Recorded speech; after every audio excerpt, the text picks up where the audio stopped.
नमस्ते दोस्तों, prepare easy में आपका स्वागत है। ये हमारी ईयरली करंट अफेयर्स सीरीज का तीसरा वीडियो है और आज हम नोबेल प्राइज विनर्स को सिर्फ 5 मिनट में याद करने की एक जबरदस्त ट्रिक सीखेंगे।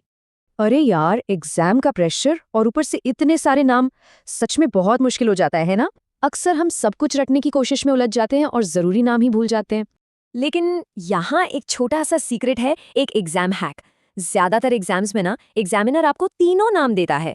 इसका मतलब हमें बस एक नाम पहचानना है और हमारा काम हो जाएगा। तो चलिए आज हम इसी एक नाम को याद करने पर अपना पूरा फोकस डालते हैं। ठीक है, तो सबसे पहले शुरू करते हैं साइंस की कैटेगरीज से, यानी फिजिक्स और केमिस्ट्री। फिजिक्स के लिए जो नाम हमें याद रखना है वो है डी वोरेट। अब सवाल यह है कि इसे याद कैसे रखें। बहुत सिंपल है। डी वोरेट सुनने में कैसा लग रहा है? देवों का रथ जैसा, है ना? और हम सब जानते हैं कि देवों का रथ हवा में उड़ता था। अब किसी भी चीज को हवा में उड़ाने के लिए क्या चाहिए? अरे भाई, फिजिक्स की गहरी समझ चाहिए। तो बस हो गया लिंक। डी वोरेट मतलब देवों का रथ और रथ का उड़ना मतलब फिजिक्स। अगला है केमिस्ट्री। इसके लिए हम नाम याद रखेंगे उमार। अब उमार शब्द को ध्यान से सुनिए। ये उम्र जैसा साउंड कर रहा है और ये तो एक सच्चाई है कि अगर खतरनाक केमिकल्स का इस्तेमाल ज्यादा किया जाए तो उम्र कम हो सकती है। तो बस उमार को उम्र से जोड़ दीजिए और उम्र को केमिकल से। सिंपल। चलिए अब साइंस से आगे बढ़ते हैं और बात करते हैं उन कैटेगरीज की जो सीधे सीधे हमारी जिंदगी और क्रिएटिविटी से जुड़ी हैं, यानी मेडिसिन और लिटरेचर। मेडिसिन के लिए हमारा कीवर्ड है बर्नको। अब इस नाम को ना थोड़ा तोड़कर देखते हैं। बर्नको, ब्रेन ऑफ काउ, है ना इंटरेस्टिंग? और दिमाग यानी ब्रेन की स्टडी और उसका इलाज, ये सब किस में आता है? जाहिर है मेडिकल साइंस में। तो बस बर्नको को ब्रेन ऑफ काउ से कनेक्ट कीजिए और आपको मेडिकल साइंस तुरंत याद आ जाएगा। अब आते हैं लिटरेचर पर। यहाँ हमें जो नाम याद रखना है वो है लाज़लो। लाज़लो सुनने में लाखों जैसा लग रहा है, नहीं? और जरा सोचिए, अगर कोई बहुत ही बढ़िया लिटरेचर लिखे और एकदम फेमस हो जाए तो वो लाखों कमा सकता है। तो बस बन गया कनेक्शन। लाज़लो मतलब लाखों, और लाखों का सीधा संबंध है लिटरेचर से।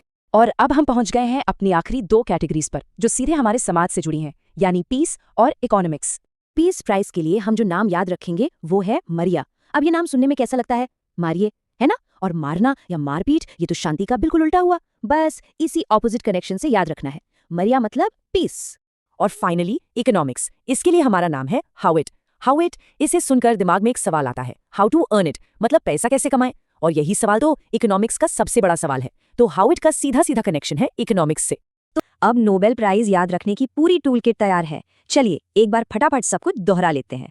एकदम रैपिड फायर। फिजिक्स, डिवोट, देवों का रथ। केमिस्ट्री, ओमर, उम्र। Medicine, Brunkow, brain of cow. Literature, Laszlo, लाखों। पीस, मरिया, मारिए। और इकोनॉमिक्स, हाउ इट, हाउ। बस। हाँ, और रिवीजन के लिए इस पूरे विश्लेषण की पीडीएफ हमारे टेलीग्राम चैनल से जरूर डाउनलोड कर लेना, बहुत काम आएगी।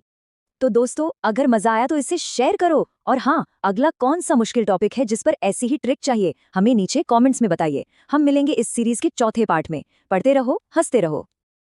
This is PrepareEasy.com, and here we make your preparation easy.